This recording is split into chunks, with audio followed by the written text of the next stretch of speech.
जय मसीह की आप सबको। कैसे हैं आप लोग? उम्मीद करती हूँ कि ठीक होंगे। परमेश्वर का धन्यवाद करते हैं आज फिर से एक नई वीडियो के लिए। तो आज की इस वीडियो में हम लोग देखेंगे कि परमेश्वर प्रार्थना में दर्शन कैसे देता है, यानी कि जब हम प्रार्थना कर रहे हैं तो उस समय हमें दर्शन किस प्रकार से होता है, क्योंकि बहुत से लोग कहते हैं कि हमें दर्शन नहीं होता। तो इसी वीडियो को देखने के लिए इस चैनल सच्ची गवाह प्रवीण यूट्यूब चैनल में आप सबका वेलकम करती हूँ।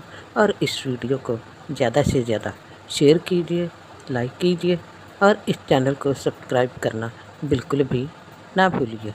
तो देखते हैं, वीडियो को शुरू करते हैं।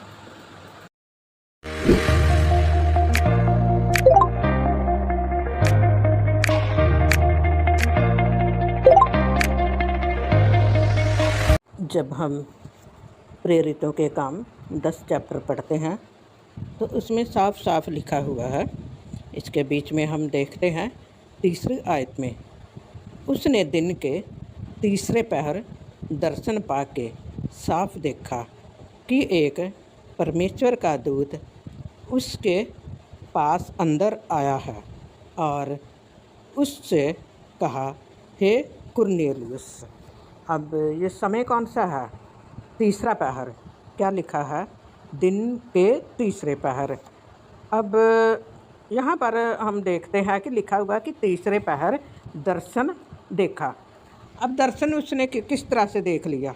दर्शन इसी तरह से देखा, अगर वो 3 बजे से पहले प्रार्थना कर रहा था तो प्रार्थना के द्वारा दर्शन किस तरह से होता है? जब हम पहले से ही प्रार्थना में बैठे हुए होते हैं तो प्रार्थना के बीच में हम पूरी तरह से मगन हो जाते हैं, यानी कि हमारा जो ध्यान होता है वो परमेश्वर की ओर होता है और उसके बीच में हमें परमेश्वर के वचन के अनुसार बहुत सी बातें हैं, बहुत सी ऐसे दर्शन होते हैं जो कि हमारे दिमाग में आते हैं। तो उस समय हमें दर्शन होता है। क्या हम 3 बजे बैठ गए प्रार्थना के लिए तो क्या उसी समय हमें दर्शन होता है? नहीं, उसी समय दर्शन नहीं होता। लेकिन उससे पहले जब हम प्रार्थना में कम से कम अगर हम आधा घंटा भी परमेश्वर के साथ, पिता पुत्र पवित्र आत्मा, मैंने पहले भी अपनी एक वीडियो के बीच में बताया हुआ है कि जब हम परमेश्वर में पूरी तरह से मगन हो जाते हैं, पिता पुत्र पवित्र आत्मा और रूह जिस्म जान, जब ये हमारी सभी चीज़ें मिल जाती हैं और एक हो जाते हैं तो उस समय हमारी बातचीत परमेश्वर के साथ शुरू हो जाती है। फिर हमें दर्शन होता है। ऐसे नहीं कि हम जैसे ही बैठे और हमें दर्शन हो गया, ऐसे कभी नहीं होता। तो जब भी हम परमेश्वर के साथ बैठते हैं तो दर्शन दिया।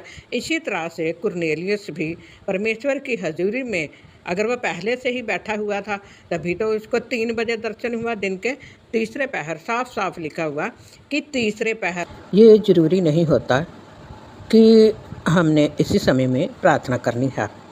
बस समय ये है कि जब हम पुराने नियम में देखते हैं तो वहाँ पर लिखा हुआ है कि परमेश्वर आदम और हवा से सुबह के समय बात करता था, शाम के समय बात करता था, क्योंकि उस समय पवित्रता थी। लेकिन पाप में गिरने के बाद सब कुछ ख़त्म हो गया, क्योंकि जो कुरनेलियुस था वो तो एक किस्म थे दुनियावी इंसान था।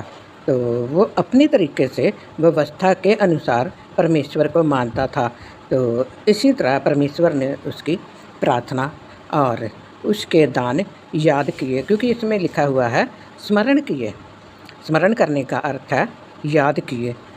अगर हम परमेश्वर के साथ सही तरीके से चलते हैं, अगर ये एक अन्य जाति का इंसान परमेश्वर की हजूरी में कबूल हो सकता है तो हम लोग तो फिर परमेश्वर को मानने वाले लोग हैं।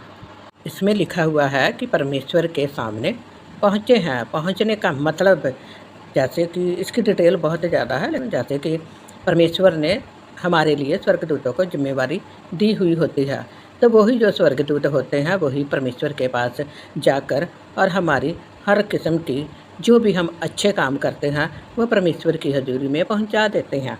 तो फिर प्रभु यीशु मसीह के नाम के द्वारा हम पर कृपा होती है और परमेश्वर हम पर रहम करके और हमें दर्शन देता है। क्योंकि दर्शन को बहुत लोग अच्छी तरह से पहचान भी नहीं पाते, क्योंकि शैतान की तरफ से भी दर्शन होते हैं और परमेश्वर की तरफ से भी दर्शन होते हैं। आपने इस वीडियो को देखा तो दोबारा फिर से कहना चाहती हूँ, वीडियो को सेंड ज़रूर कीजिए। कम से कम अपने व्हाट्सएप ग्रुप में 10 लोगों को या अपने व्हाट्सएप स्टेटस में इसको ज़रूर लगाइए, ताकि दूसरे लोगों का भी भला हो सके। क्योंकि आप लोग जानते हैं कि आजकल दुख, क्लेश, परेशानियां, झगड़े और सताव बहुत ही ज़्यादा बढ़ रहा है। तो इस वजह से प्रार्थना की बहुत ही ज़्यादा ज़रूरत है।